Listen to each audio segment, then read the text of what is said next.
The morning of August 14, 2003, started like any other in Millhaven County, Tennessee. 71-year-old Cletis Abernathy was out at dawn, walking the long curved edges of his 220-acre farm the way he did every single morning. Slow, deliberate, hands clasped behind his back, eyes reading the land the way some men read newspapers. His neighbors thought he was losing it. For 3 years, Cletis had been doing something that made no sense to anyone in the county. Instead of plowing every last inch of his fields the way his father had, and his father's father before that, Cletis had deliberately left wide strips of grass and wildflowers growing along the edges of his crop rows, along the ridgelines, and down the gentle slopes that fed into Millhaven Creek. Wide, shaggy, wasted strips of land. His neighbor, Darrell Fugit, a fourth-generation corn farmer with a voice like a diesel engine, had laughed at him openly at the Millhaven Co-op that spring. "Cletis, you payin' taxes on land you're growing weeds on. Your daddy be spinning in his grave." The other men at the co-op laughed too. Cletis just bought his seed, nodded once, and drove home. 6 weeks later the storm hit. And when it was over, and the men of Millhaven County walked out to survey the damage, the washed-out gullies, the drowned fields, the topsoil carried 3 miles downstream, every single one of them ended up standing at the fence line of Cletis Abernathy's farm, staring at his fields in disbelief. His crops were standing, his soil was right where he'd left it, and Millhaven Creek, which had flooded its banks and ripped through every other farm in the county, had stopped, and slowed, and quieted, right at the edge of his land. Darrell Fugit didn't say a word for a long time. Then he took off his cap, turned it in his hands, and said quietly, "Cletis, I need you to show me what you did." This is that story. Cletis Abernathy was born in 1932, the third of 5 children on the same piece of ground his grandfather Holt Abernathy had cleared in 1891. The farm sat in a shallow bowl of rolling hills in western Tennessee, with a creek on its eastern boundary, and a ridge of old-growth hickory and oak on its western edge. Growing up, Cletis spent more time outdoors than in. His mother, Vera May, used to say the boy had soil for blood. By the time he was 10, he could read weather and cloud formations, predict a late frost by the behavior of the farm cats, and tell you which of the 5 fields drained well and which ones held water like a bathtub. What Cletis noticed, and what no one paid much attention to, was the difference between the land at the edges and the land in the middle. The middle of his father's fields was worked hard, plowed early in spring, planted close, harvested clean. The soil there was pale and thin, almost gray in dry summers. But at the edges, where the fence lines ran, where the creek bank rose up, where the old hedgerows his grandfather had never gotten around to clearing, still stood the ground was a different color entirely. Dark, almost black, springy underfoot. You could push your fingers into it without effort. When Cletis asked his father, Orville Abernathy, about this difference, his father gave the answer most farmers of that generation gave: "Edge land don't produce. Don't worry about what you can't plow." Cletis stored that away. He served in the Army from 1951 to 1953, came back to Tennessee with a young wife named Loretta Jean, and took over the farm when his father's knees gave out in 1961. For 15 years, he farmed the way he'd been taught: plow deep, plant wide, maximize every acre. He made a decent living. But the land was changing. Every spring when the rains came, Cletis watched brown water run off his fields and into the creek. Every summer, he spread more fertilizer to replace what the rain had taken. Every decade, his yield per acre crept a little lower, requiring a little more chemical input to hold steady. He was on a treadmill, and he knew it. In the spring of 1987, the University of Tennessee's Agricultural Extension Program sent a soil scientist named Dr. Harriet Oglesby to tour several farms in Millhaven County as part of a statewide land health survey. She was 44 years old, had grown up in Georgia, and had spent 20 years studying something called conservation agriculture, a term that made most farmers in the county cross their arms and squint. Cletis let her walk his fields. She took soil samples in 6 locations. She tested the pH, the organic matter content, the compaction levels. She crouched down along the old hedgerow on the western boundary, the one piece of edge land Cletis had never cleared, and held a handful of that dark, springy soil up to the light. "Mr. Abernathy," she said, "do you know what this is?" "Good dirt," said Cletis. "This is your grandfather's original topsoil. This is what this whole farm used to be." She showed him the numbers. The soil organic matter under the hedgerow was nearly 6%. Out in the cultivated fields, it had dropped to just under 1.5%. Organic matter, she explained, was the living engine of soil, the decayed plant material, fungal networks, and microbial life that held soil particles together, absorbed rainfall, stored nutrients, and fed crops from the ground up. When organic matter dropped below 2%, soil behaved differently. It became less like a sponge and more like pavement. It repelled fast rainfall instead of absorbing it. It crusted and compacted. It washed. "You've been losing your farm one raindrop at a time for 30 years, she told him plainly. "You're not doing anything your neighbors aren't doing, but your grandfather's hedgerow is showing you what you lost and what you can get back." She left him a stack of research papers and a USDA pamphlet about something called filter strips and contour buffer strips, planted corridors of permanent grass and native vegetation designed to slow water, trap sediment, and rebuild organic matter at the edges and slopes of farm fields. Cletis read everything she gave him, twice. He didn't act immediately. That wasn't his way. For 3 years, 1987 to 1990, Cletis Abernathy studied. He drove over to visit a farm in Robertson County that had implemented buffer strips in the 1970s. He talked to an old farmer named Eugene Pratlow, who had used contour farming since the 1940s after the Dust Bowl scared his father half to death. Eugene Pratlow was 82 years old and still farming. His soil, Cletis noted, was nearly black. He also attended 2 extension workshops and had a long conversation with a USDA Natural Resources Conservation Service agent named Marcus Delacourt, who mapped out Millhaven Creek's watershed on a topographic sheet and showed Cletis exactly how water moved across his land during heavy rainfall down the ridgelines, collecting speed on the slopes, hitting the creek banks with enough force to carve new channels. "You've got 4 natural drainage pathways on your farm," Delacourt told him, tracing the lines with his finger. "Right now, those are your 4 biggest erosion points. If you planted permanent grass strips on those corridors 10 to 20 feet wide, following the natural contour, you'd slow that water by 60 to 70% before it ever reached the creek." Cletis stared at the map for a long time. "How much yield do I lose?" he asked. "Maybe 4 to 6% of plantable acreage in the first year, but your input costs drop. Your soil rebuilds. In 10 years, the planted acres you keep will produce more than all your acres do today." In the spring of 1990, at the age of 58, Cletis Abernathy took a government cost-share program offered through the USDA and began installing what would become 14 separate grass buffer strips across his farm, totaling about 11 acres of what had previously been cultivated ground. He planted them primarily in tall fescue, switchgrass, and a wildflower mix that Harriet Oglesby recommended. He followed the contour lines Marcus Delacourt had drawn on his map. He sodded the steepest drainage pathways and let the flatter ones establish from seed. Darrell Fugit drove by, slowed his truck, and stared. "You paying for that seed?" he called out. "Government helped," Cletis said. Darrell drove on. The story spread through the co-op by Saturday. Conservation farming is not a quick science. It asks for patience that the modern world discourages. In the first year, the grass strips looked scraggly and thin.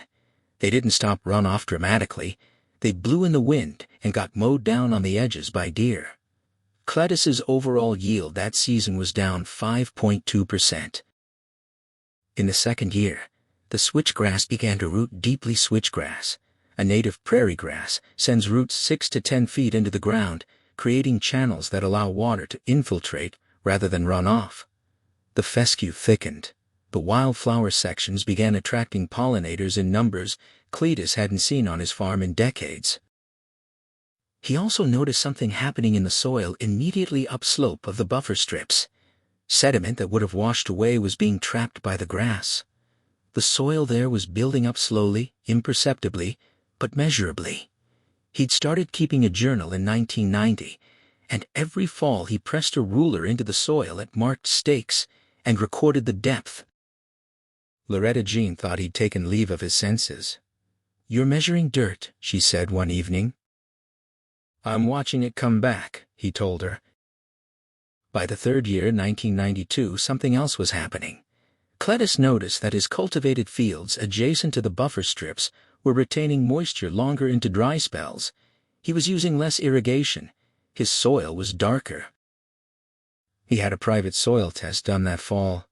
Organic matter in the fields nearest the buffer strips had climbed from 1.5% to 2.1%. It was a modest number on paper, but Cletis understood what it meant. Life was returning to his soil. He didn't tell anyone at the co-op. He just kept going. The summer of 2003 was hot and dry in western Tennessee, the kind of summer that cracks the ground and turns creek beds to trickles.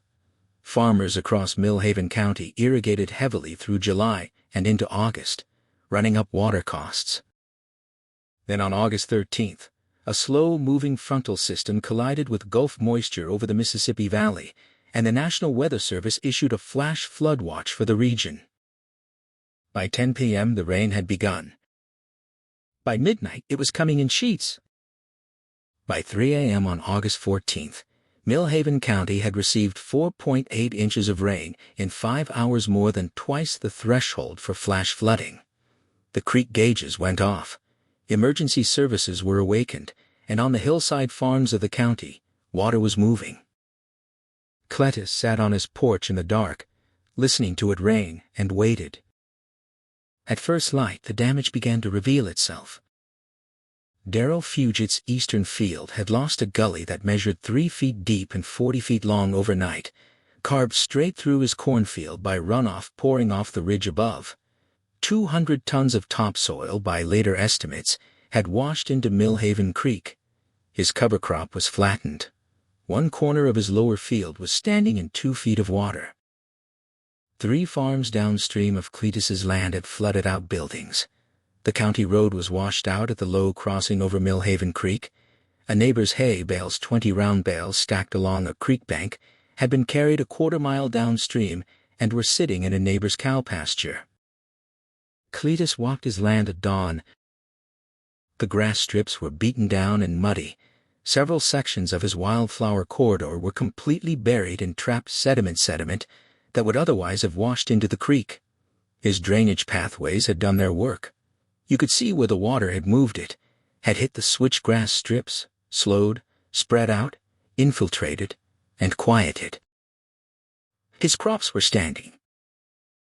His creek bank, where he had established a 25-foot riparian buffer of native grasses and elderberry shrubs in 1994, was intact.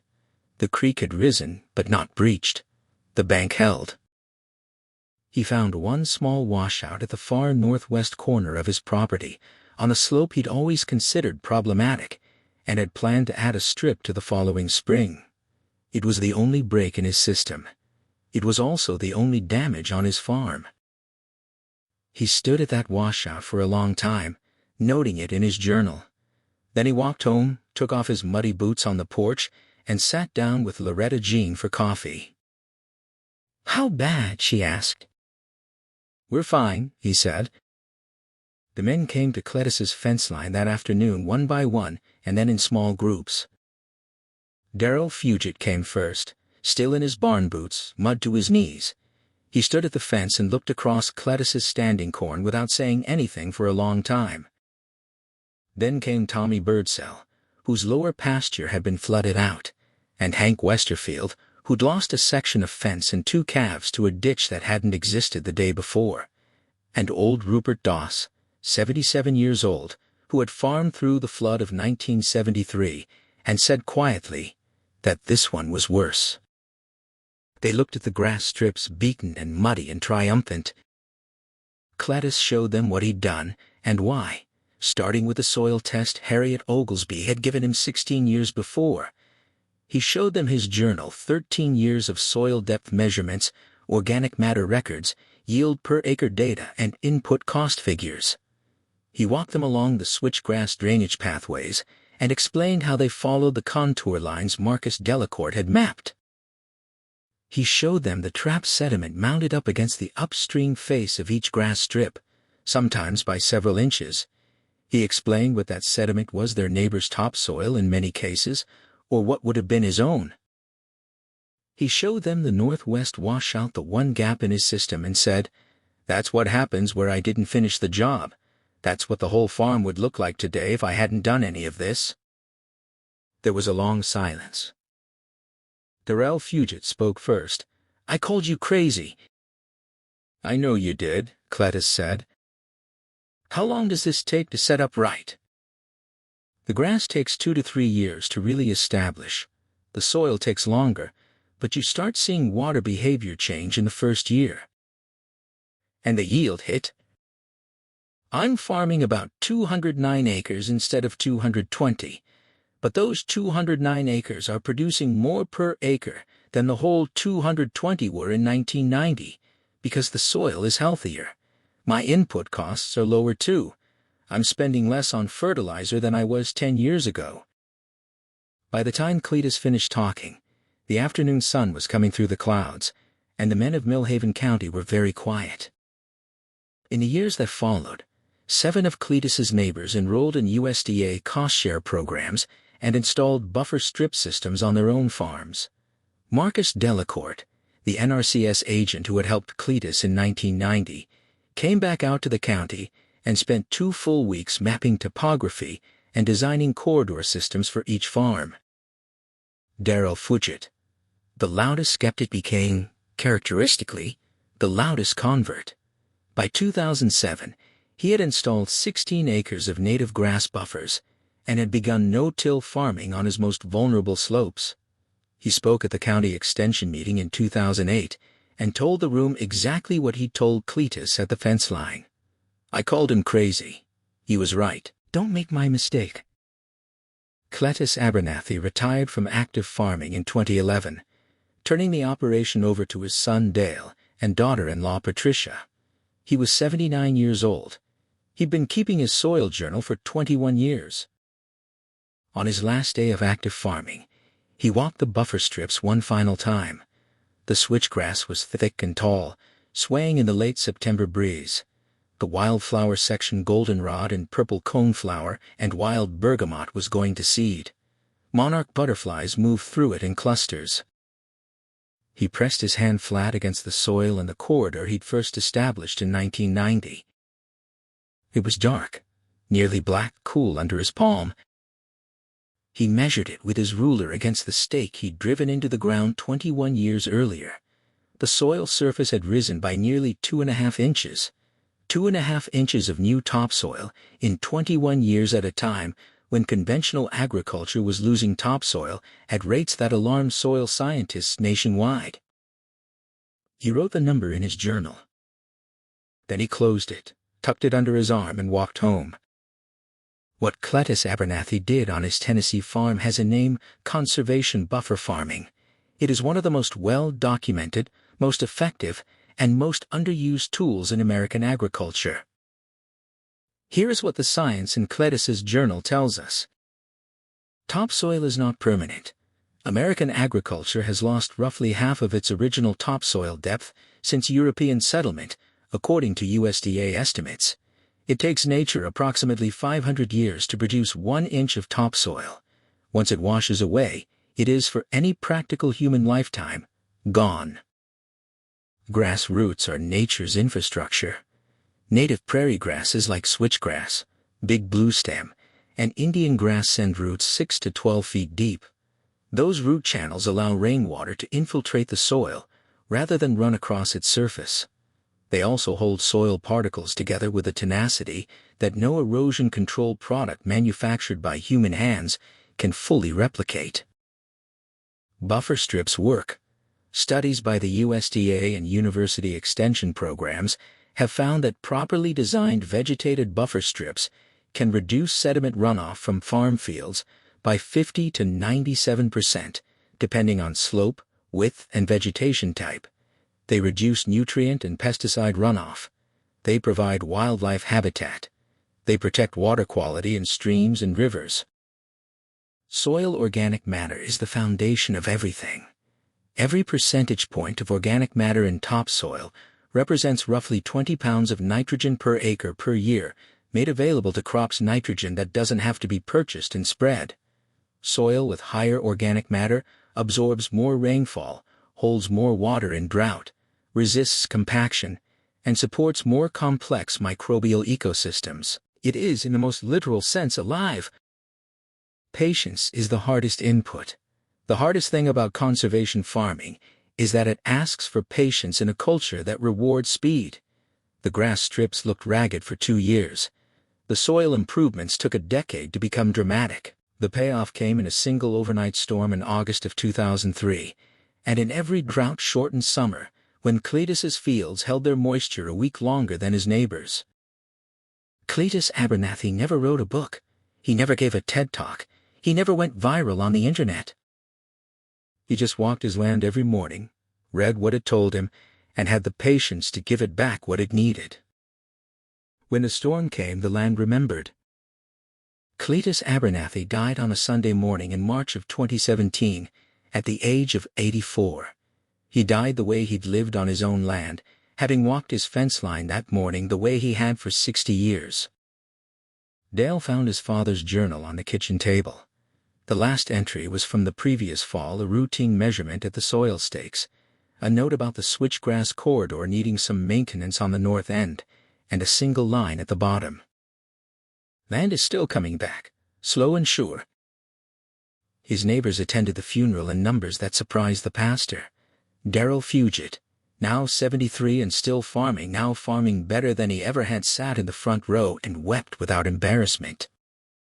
At the reception afterward, someone asked him what he thought of Cletis.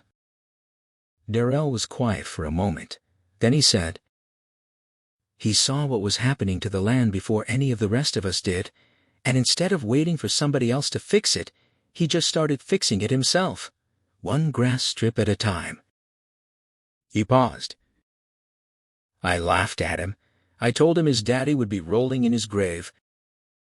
Another pause. His daddy's land is the finest piece of ground in this county. I think his daddy would have been proud. Outside, the March wind moved through the switchgrass on Cletis Abernathy's farm. The roots held, the soil held. The land remembered what he'd given it. And it would go on giving long after he was gone.